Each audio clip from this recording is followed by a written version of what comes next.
আমি অসুস্থ বোধ করছি। কারণ আমার একটা 12 বছরের সন্তান আছে, আমি নিজে এদেশের বাসী, আমার বিদেশে কোনো পাসপোর্ট নাই, আমি এই দেশেই থাকবো এবং এই দেশটা আমার, এই দেশটা আমরাই সংস্কার করব। আপনারা জানতে পেরেছেন অলরেডি। সোজা কথা হচ্ছে আমরা শান্তি চাই, আমরা রক্ত দিতে চাই না। আমার আসলে মোবাইলে এইসব জিনিস দেখতে দেখতে আমি অসুস্থ বোধ করছি মানসিকভাবে। শান্তি চাই, দ্যাটস অল। ছাত্রদের উদ্দেশ্যে কিছু বলবেন কিনা? কি বলবো? আন্দোলন চলমান চলছে, শেষ কোথায়? আমি জানি, আমি তো আর যারা আমি আমার চাওয়াটা আমি বললাম, আমি এটাই চাই। যারা স্টেপ দিচ্ছে তাদেরকে অনেককে রাজাকার হিসাবে এরকম আখ্যায়িত করা হচ্ছে। আপনি কি বলতে চাইছেন?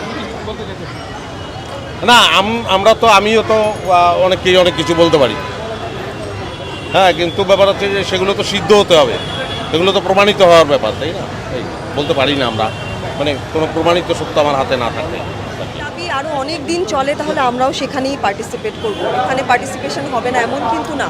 আজকে একদিনের জন্য এসে দাঁড়ানো তাও না, এর আগেও কিন্তু আর্টিস্টরা বিক্ষিপ্তভাবে বিভিন্ন জায়গায় এই জিনিসটার এগেনস্টে কথা বলেছেন। সো জেনোসাইডের পক্ষে আসলে কথা বলার কিছু নেই। আর স্টুডেন্টরা আমাদের ফিউচারকে যখন আমরা এভাবে রাস্তায় গুলিবিদ্ধ অবস্থায় দেখব আমাদের প্রশাসন দ্বারা, এটা কখনোই কাম্য না।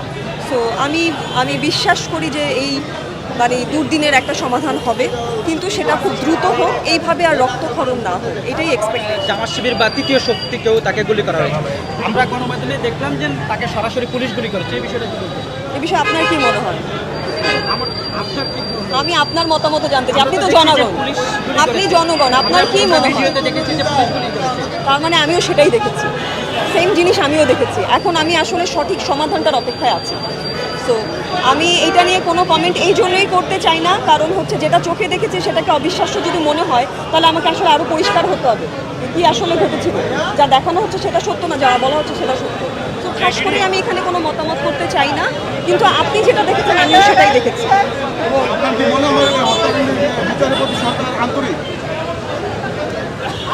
আন্তরিক যদি হতেন তাহলে তো আজকে সবাই রাজপথে থাকতেন না। প্রশ্নের উত্তর আপনাদের সামনেই আছে।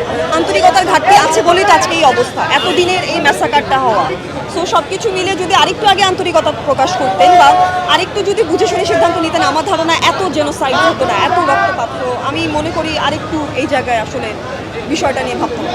আন্দোলন তো চলো, মানে এই আন্দোলন কত দূর যেতে পারে? এই আন্দোলনটা যেতে পারে কত দূর? আমি তো ভবিষ্যৎবাণী করতে পারবো না, আমি অ্যাস্ট্রোলজার না। আমার মনে হয় সমাধান না আসা পর্যন্ত সবাই আসলে যারা আসলে বোঝে কেন, কারণটা কি কারণে আজকে এই অবস্থায়, যাদের বোধ আছে তারা আসলে সমাধান না হওয়া পর্যন্ত রাজপথে থাকবে বলে আমার ধারণা। এখন কবে শেষ হবে, কিভাবে শেষ হবে, এইটা অ্যাকচুয়ালি ফিউচার আর সময় বলে দেবে। এই দায়ভার কে নিতে পারবে? আপনি কি মনে করেন একজন দায়ভার? এই দায়ভার প্রশ্ন সঠিকভাবে করেন, বুঝি নাই। যাদেরকে মারা হয়েছে এদের দায়ভার কে নিতে পারবে? কার নেয়ার কথা? কে মেরেছে, কার নেয়ার কথা? এই প্রশ্নের উত্তর সবাই জানে। আমাকে এই প্রশ্ন ইন্ডিভিজুয়ালি করে কোনো লাভ নাই। এই সমস্ত অহেতুক প্রশ্নের কোনো উত্তর আমি দিব না, যেগুলোর উত্তর সম্মুখীন আছে। সব সংখ্যার মধ্যে এটা আলোচনায় আছে যে যারা গিয়ে এই যে ইনজুর্ড হয়েছে, যারা নিহত হয়েছে, তাদের সঠিক বিচারটা চাওয়ার কারণেই তো আজকে আসলে সবাই রাজপথে নেমেছে, কারণ সুষ্ঠু বিচার হয়নি, আসামিদের নাম ইন্ডিকেট করা হয়নি। সো যেহেতু আমরা এখন পর্যন্ত কোনো সঠিক সমাধান পাইনি, যার কারণেই রাজপথে দাঁড়ানো। তো এইটা এখন সমাধান না আসা পর্যন্ত রাজপথেই থাকবে। একটা সিম্পল কমন সেন্সের জায়গা থেকে, আর কিছুই না, বা এটা নিয়ে আর বেশি কিছু বলতে চাই। সবাইকে অনেক অনেক ধন্যবাদ। এখানে আমাদেরকে যারা